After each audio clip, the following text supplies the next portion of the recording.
We are continuing with a show that we started last week featuring Jeff Henley, who is the author of a book entitled Beyond Reasonable Doubt, A Lawyer's Case for Disbelief in God.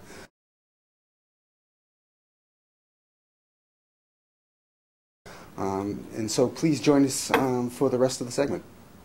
Another thing about the just God is that you have, in one chapter 9, it said, God waits eons to condemn bystanders. You know, a fundamental component of again, criminal law is probably the best example in most of these cases, although later in the book I talk about contracts and torts a little bit more. But criminal law is, you know, by far parallels, you know, biblical sanction the most, the closest. And a fundamental facet of our jurisprudence in the United States and in individual state jurisdictions, I'm confident New York has a specific jury charge, is mere presence at the scene of a crime is not evidence of your guilt. Right. Mere presence at the scene of a crime is not evidence of your guilt. Now, neither you nor I, at least I'm pretty confident of this, were present in this biblical Garden of Eden. Right. So we weren't even present. In our own jurisprudence, you can't even condemn somebody for being present. In this particular case, we weren't even present. And it's not like this is something that happened yesterday, or rather is alleged to have had yesterday, or a year ago, 2 years ago, 5 years ago, 10 years ago. We're talking about millennia. And in our law, when I talk about waiting eons, we have problems with time.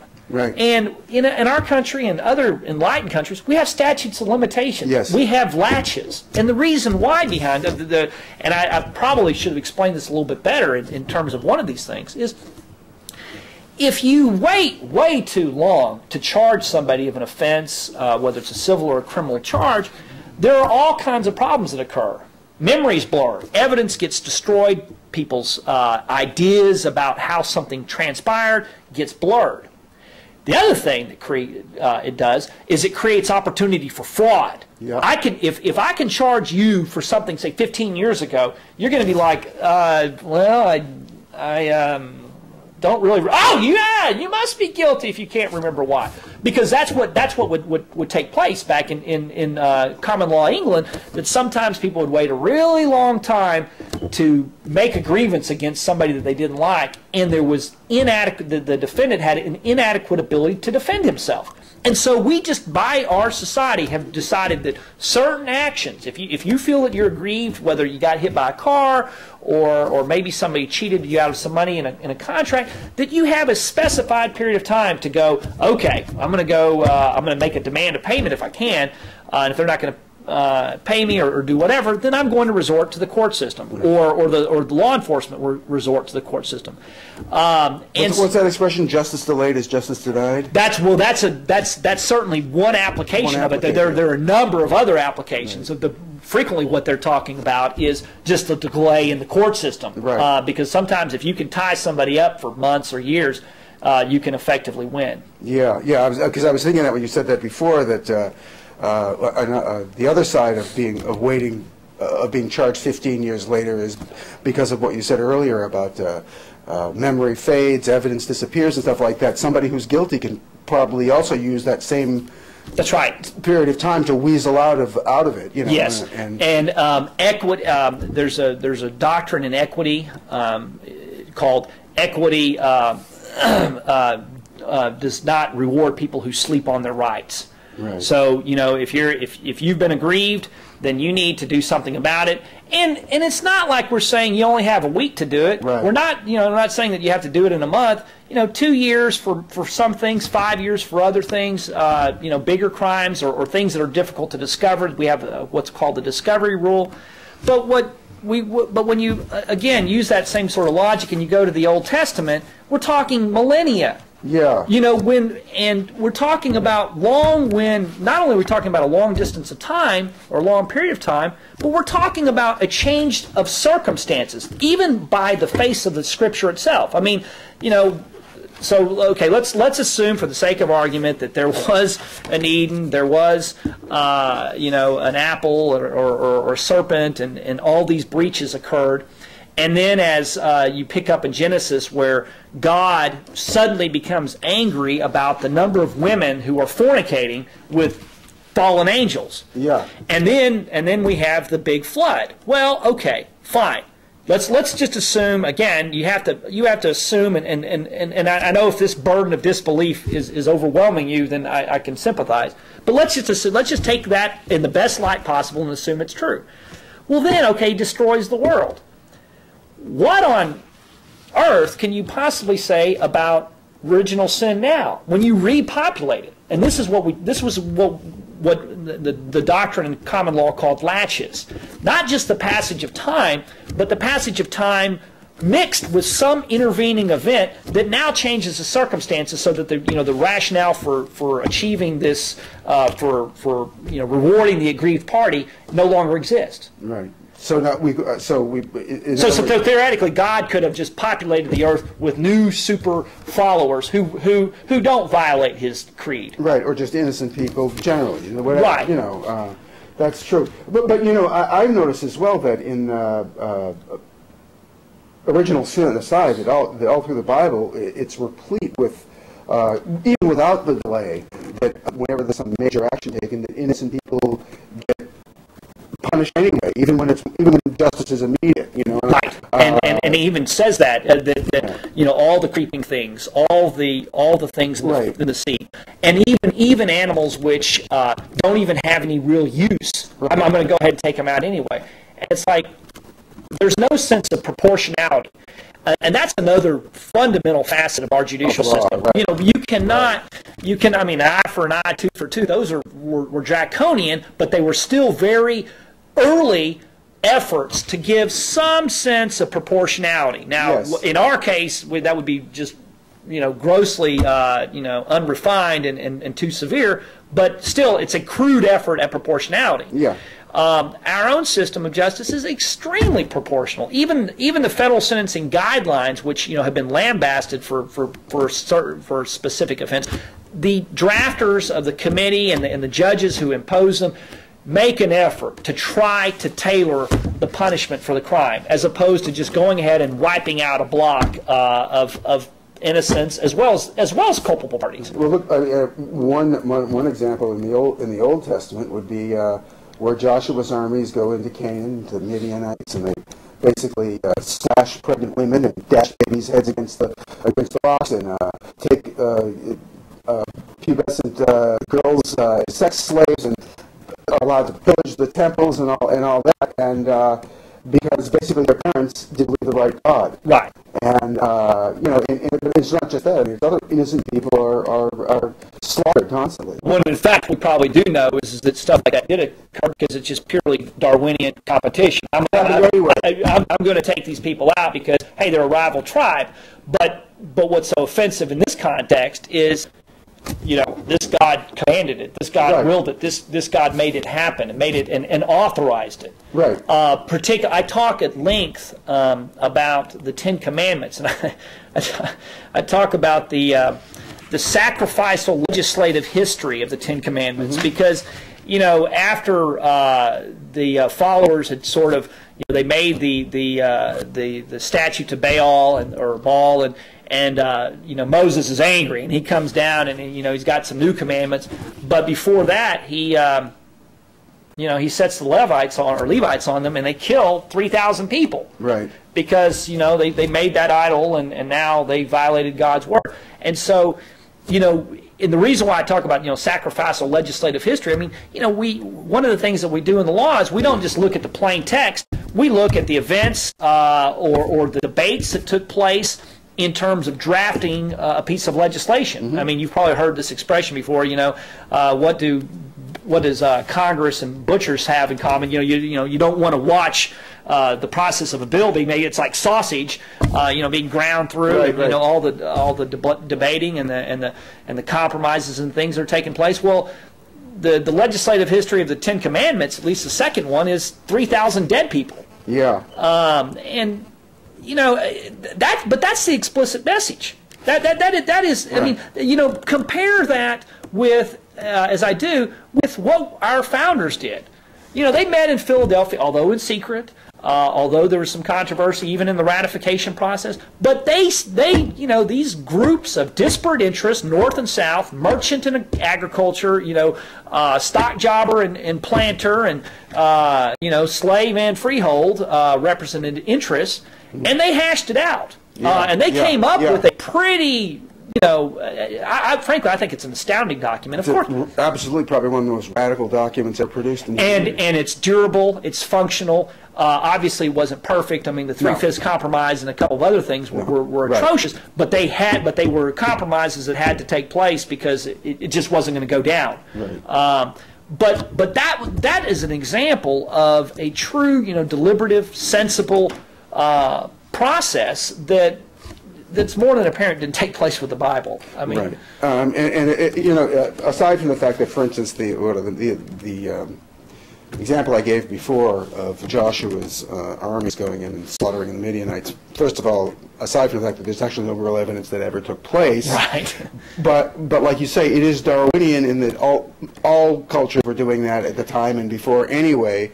But what has happened is that that particular myth was grafted onto the Hebrew myth for specific purposes, and the whole purpose was to worship the Lord because He's a badass, and you're going to get in trouble if you don't. Right. It was in Hebrew that Hebrew myth. That theme occurs later on. For instance, when they're bringing the Ark of the Covenant into Jerusalem. And on the wagon, I guess the ark goes over a stone or something, and the ark starts to fall over. And one of the drivers actually reaches out and touches the ark and dies immediately because it was so holy that you weren't supposed to touch it. Well, the only purpose, of course, was to show what a badass God is. You just don't touch that ark, you know. Don't save it. Yeah. I mean, let the ground get punished. well, no. When I first heard that story, my action was, well, hey, if you ever see the Ark of the Covenant fallen somewhere, you just leave it in the dirt. Just walk away. And what was, you know, I mean, I'm getting slightly off topic, but somewhat off topic. But what is the moral example that, other than God is a badass, because what would have been the right thing to do? Right. To let it fall and just, absolutely, and then what, you build a temple where it landed, or what, you know, whatever, you know.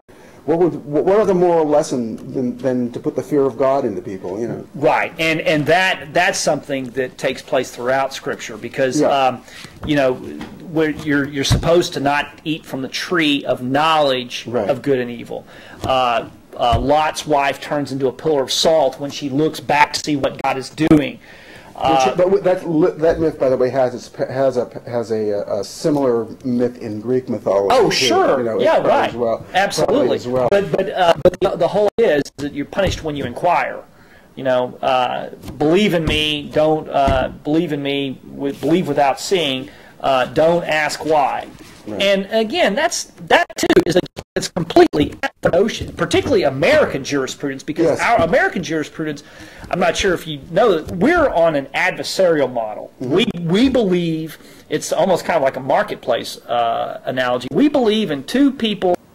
So you were saying that the American jurisprudence involves an adversarial system where either the state and the individual, or two individuals, or two corporations, or two opposing sides kind of work it out through the law. Is that right? They either, you know, mediate an agreement or duke it out in court. And the idea is you know, each side is competing to provide its version of the truth, its account, and to make it, you know, more palatable or more believable to the fact finder, whether it's a judge or a jury.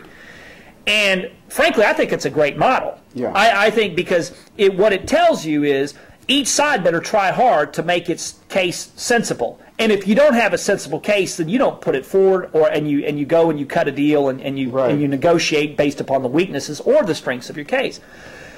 The European model is different in the sense that they call it the inquisitorial system, and that's where the judge, as opposed to the state, for example, in criminal cases, is bringing the case by itself, and you end up kind of, it's sort of dealing, you know, as a singular entity, both judge and prosecutor. And here, again, in America, it's more of a referee standard. Two teams meet on the field, and whose story makes the most sense, is going to be the one that carries the day.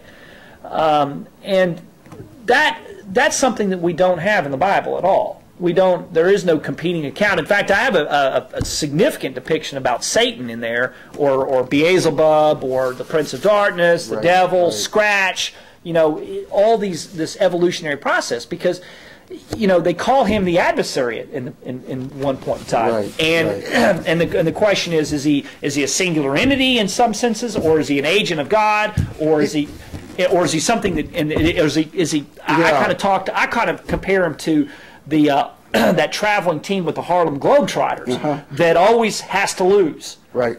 And we just bring the adversary out here so we can beat up on them a little bit, and then we bring them, we put them back, and then we bring them out later on. But yeah, and that, we could do a whole show on that alone. How, for instance, the role of Satan has changed, has morphed over the years. Absolutely. Because actually, I think when Satan is first mentioned, certainly in the book of Job, Satan is kind of like drinking buddies with God. Absolutely. I compare them to. Do you remember Trading Places? Yes. Duke and Duke. You had Mortimer, or the Duke brothers, talking about what they could do to, in essence, Jacob, or Lot, rather, or Job, rather, of the Dan Aykroyd character. Yeah. And it's like, well, this is what we could do. If we wrecked his life, got him unemployed, and took his woman away, then maybe he might succumb into a life of crime. But just like in the book of Job, it's incremental. Yeah. And it keeps on coming skein for skein. If you don't, you're going to be able to do more than just afflict him by taking his stuff. Originally, that's all he could do, and then Satan comes back to him and says, "Well, are you going to let me afflict his body?" "Oh, okay, yeah, go ahead, try it." And then ultimately, the bet comes to a resolution. But it was incremental. Each particular time that Satan was going to afflict him, he had to go back for additional consent from God to advance or increase the intensity of the punishment. So in effect, Satan was doing God's work. Absolutely. Well, and of course, that's aside from the very silliness of the idea that why would God need to put someone through a test if God knows what's going to happen in the future anyway? Right. Why would Satan, who later on became God's adversary, enemy of God, what would be the point of making war against an enemy that you knew you couldn't win no matter what? Well, we do that all the time. Well, in a human context, there's always a possibility, or you hold out hope. But when you're talking, we don't. It's preordained that he has to lose, and I agree. That part is stupid, and it's like, and then when they reintroduce Satan in the New Testament with Jesus, and Jesus, it's real Dickensian, like just like the ghost of Christmas Past, or leading Scrooge through the ether at night and looking over London. Satan's telling this to Jesus. All this could be yours if you bow down to me. And it's like, wait a second, why would he be asking that or telling you that if Satan knows that you're the Son of God? Why? Or that you are God. Depending on who you talk to. I mean, it really is just all these sort of. It's like they're just constantly creating Rubik's cubes just for the sake of it. Right. Like, let's throw another puzzle at them, and if they can't figure it out because it's stupid, then we'll just tell them that you don't understand the mystery. Well, I think each age and each culture kind of reinvents the myth according to their own style and perception and convenience, and what happens is it just gets layered and layered and layered and layered and layered, and people aren't encouraged, or in fact discouraged, from thinking about it in a larger context anyway.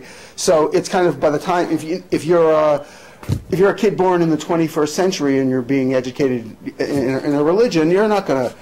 You don't have any way of understanding that the Satan that you're being taught about today is completely illogical in any kind of larger sense, Well, and the attachment to time and place. Yes. The one that kills me, living in an American democracy, are the titles: Lord, King of Kings. Yes. I mean, we know. I mean, those are things that just identify you to a specific time and place. I mean, we did. He wasn't the president. wasn't, the dictator. These are ancient monarchical terms that are completely incompatible with our notions of title, which are prohibited in the United States, and frankly, it's just oppressive because and there's this warm and fuzzy, generally held notion that we have justice today because of religion. When in fact religion has been an obstacle to any kind of justice as we understand it now. It frequently is. And I'm currently working on another book about that addresses ecclesiastical courts. Because something that's completely foreign. I mean, as much as we kind of belittle and berate and get annoyed by modern day theists, things are much better now than they were hundreds of years ago. Absolutely, of course. I mean, because ecclesiastic courts, compel tithing. I mean, the ways that they computed income too are just hysterical. I mean, they actually, they would make sure that they got the best or all the wool accounted for on your sheep, even the stuff that you couldn't use. And the church, as a result, I mean, had exercise control. They didn't in England. They didn't just merely do divorces and family law. They did wills, defamation, bankruptcy, and all weave through all of that they're going to be ascertaining or at least looking at the belief systems of the litigants. And you can bet that a number of people who are more secular then got it handed to them because they weren't right with the local parish. Right. Especially when it came down to issues like property and things. Tithing. Like tithing, and people got. Well, according to the scant records that they do have, the church won 80% of all tithing cases. Wow. Imagine that. Hard to imagine. Oh boy, but again, I can understand. In a certain historical cultural context, holding the Judeo-Christian Bible with a certain level of respect, having to show because it shows how the point we had come from, say, prior to that.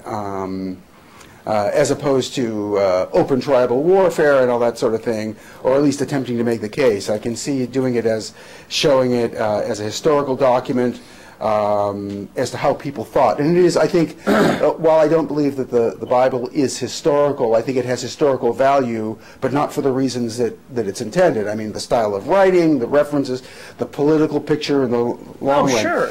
But to in any way imply that system of law is superior to what we've got now is insanity. Right. It's that anything in a secular, any law in a group of laws in a secular democracy that religious law should be deferred to is really insane. It's frightening. Oh, it is. It is, because the other thing that I'm looking at a lot right now is Sharia law. Sharia is, well, I mean, that's Muslim. That's Muslim law for right. anybody. And I'm not. I don't pretend to be an expert in that because my investigation has just sort of begun in the last several months. Right. And but there are a variety of problems with Sharia law. I'm reading this book right now about the problems that take place between Western nations that do oil concessions in nations that were, Islamic, Arabic countries that had oil concessions, because one of the fundamental tenets of Sharia law is that you can't have a contract within a contract. The explanation is pretty lengthy. But it creates massive problems when you're talking about something as complex as an oil concession, when you have a foreign nation coming in and providing technology and perhaps labor and then extracting a particular commodity out of the ground for a long period of time. Of course you're going to have multiple contracts. Yeah, in this day and age, how can you avoid it? Absolutely. And but yet they try to make suggestions that somehow, well, it's still kind of a flexible doctrine, but their fundamentalists then come back and say, no, it's incompatible. And here's what the problem is. So when those contracts get in dispute, and then you have some sort of, presumably a Western arbitration, because that's usually the way it's been, some sort of Western arbitration come forward to resolve the dispute. Well, sometimes the Arabs will appeal to Sharia law and say, well, the contract was null and void in the first place, so we're not going to pay you what we owe you. Yeah. And so you have to, one of the things that you really want in the law, and American law is very good about this, is you want to create expectancies, and you want to fulfill them. Yeah. Because what you want, we don't, contrary to popular belief, lawyers, obviously they want to get paid, but what the idea behind law is you want the system to work on its own. And here's probably a very concrete example of it. Sometimes, if you've ever served jury duty, jurors are coming to the courthouse and they're waiting around, they're being herded like cattle, they hate it, and for good reason. And then what will happen is a defendant or the parties will settle while the jury's in the hall, or the defendant will plead guilty. And then the judge will call them into court and say, hey, thank you for your service. Wait, we didn't serve. Yes, you did. Because if that guy didn't know that you guys were out in the hallway and that you're about to sit down and decide his guilt and he's going to get popped, then he wouldn't have been brought to the table. And so what we want to do with the law is to create systems that people do what we want them to do without always having to resort to enforcement. Yeah, right. In any case, I would like to go on further, but we have come to the end of another show. You've been watching New York City Atheists live on tape. Our guest has been Geoff Henley, who is the author of the book Beyond Reasonable Doubt, a legal case for disbelief in God. Joining us, and I want to thank you for joining us. Please, I've been your host, Dennis Horvitz. You've been watching New York City Atheists live on tape. See you next week. Wherever we once were, we are no longer a Christian nation, at least not just. We are also a Jewish nation, a Muslim nation, and a Buddhist nation, and a Hindu nation, and a nation of non-believers.